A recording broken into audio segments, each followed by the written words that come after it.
Jim, let's talk a little local sports. Lots going on this playoff season. Obviously, girls and boys basketball, and lots of excitement just recently behind us. But more importantly, we've got some big games coming up. Yeah, we got some teams alive.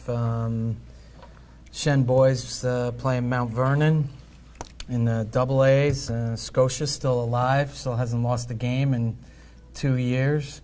They're going to play against Spring Valley in the A's, and Little Lake George still alive with Mr. Winkowski, the Section 2 all-time leading scorer, still alive, playing against somebody, Haldane, which I have no idea where that is. You'll be getting letters from The Haldane. All our viewers there? It's interesting. I grew up went to high school in Rye during the one of the heyday periods for Mount Vernon with McRae brothers. Oh, yeah. Went to see them on several occasions in their gym, and those kids as athletes were just so much better than almost anybody else that we played. So I don't know the current roster of Mount Vernon at all, but I know if Shen goes down there and can get past Mount Vernon, that's going to be a hell of a victory. Well, I was at the Guilderland Shen game, and let me tell you something. Shen can play. And the younger herder, Kevin, he's the real deal. He made a move to the basket. You know, he weighs all of $160, soaking wet. And he went to the basket with his left hand right by the guy that was guarding him and dunked it off the dribble with his left hand. He played a spectacular I suspect if he game. tries that against Mount Vernon, there may be somebody else in the way. Might be a little contact. Yeah.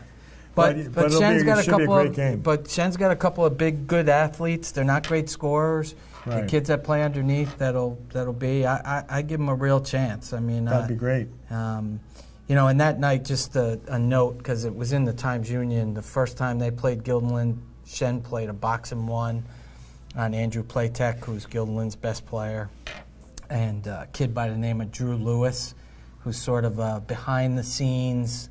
You know, not a big scorer, was the guy who played Andrew Playtech. Oh. And he's probably about 3 inches shorter than him.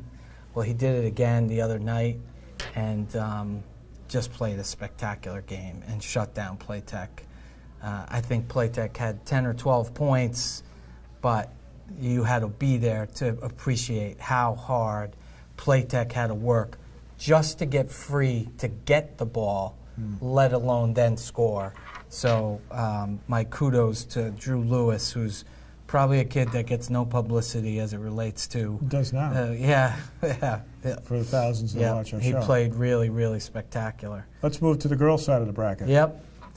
You heard it here first, folks.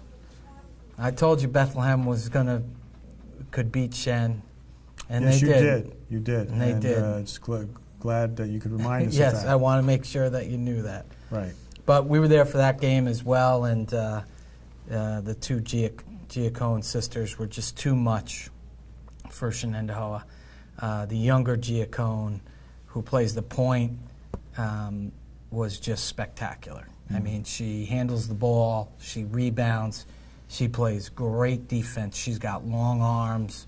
She's really going to be a great college player for somebody, partly because she's so big. She's probably 6 foot or better, and she handles the basketball. Right. That's huge. You know, so good luck to them. They're playing the #1 team in the state, Ossining. So I hope they win. Suburban Council showing strong with both Shen and Bethlehem still in it. Right, that's great. And then one other girl team that's left is Hoosick Valley, who'll be playing a team from your old neck of the woods, Irvington. Oh, that'll be a tough game.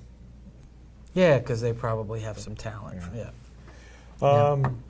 Let's segue from local high school to local college. The U-Albany story is not only something that the Capital District's excited about, but we're getting some national press, ESPN coverage.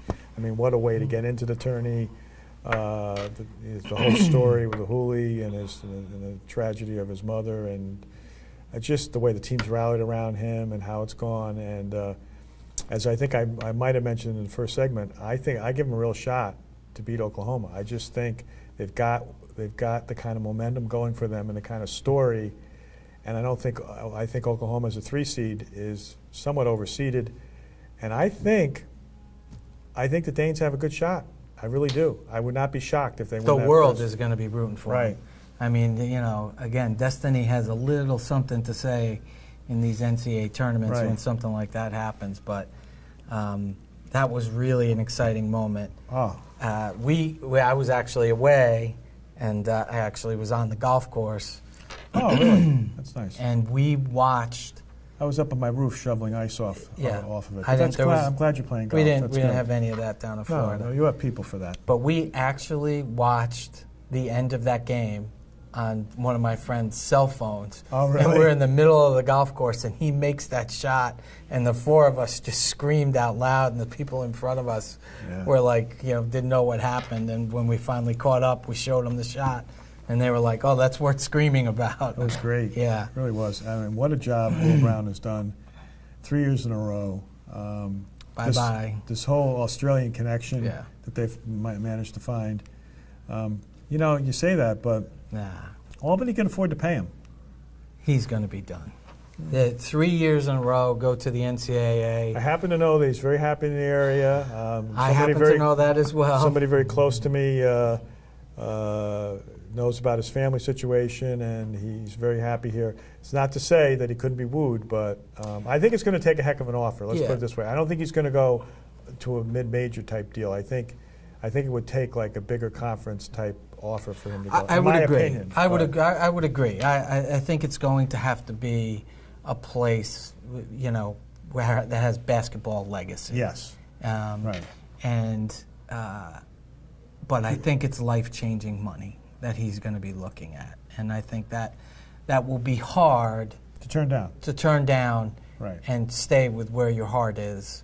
But we'll see. Yeah. Maybe Yeah. we'll see. Hey, right I'd now love to it's have fun. him. Right now it's fun. Yeah, I'd love to have him Let's stay. enjoy it now, I think right? it's fantastic. So.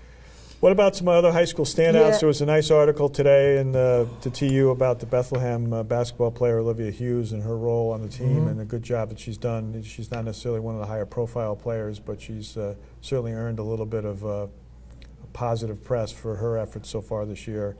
And so I thought that was kind of nice. Yeah, she made a big shot to, I think, either to tie or put them ahead to take late in the game, and she's not a typical scorer. My daughter, Mackenzie, played against her for 2 years. Again, she's sort of steady, and for her to get some recognition Really in nice. the TU is really Very nice. nice article. And, sort of, you need those kind of players, right? The Giacone sisters are the ones who are going to put the ball in the basket. And Somebody's gotta get them the ball. Somebody's got to give it to them, right? Somebody's got to pass it. Yeah. Yeah, and I just wanted to make a note because for a couple of reasons. One, because I have a lot of sisters who were cheerleaders, but I also have a daughter, Casey, who was a cheerleader for a long time. And cheerleading this year, for the first time, became a high school sport. An official sport. An official sport. And so the first ever Section 2 champion was Colony High School. And my niece, Leah Krasinski, the daughter of the Dallas Cowboys Zumba Pants, if you remember. How could I forget that? Colony was the sectional champs. Well, congratulations. Yep. And That's so quite an accomplishment. it's sort of an interesting dynamic that used to happen in our house, in that my daughter Casey used to practice as much as my son CJ for any sport during cheerleading, and they used to have this argument: is it a sport? Is it sort of not? like golf, right? Yeah. Is golf a sport or a game? And so now it's gotten its Now it's got an official official stamp recognition, and and for a state championship. yep, and congratulations to my niece Leah. Well, that's great. Let's take a break, and we'll come back and talk some more sports. Yep.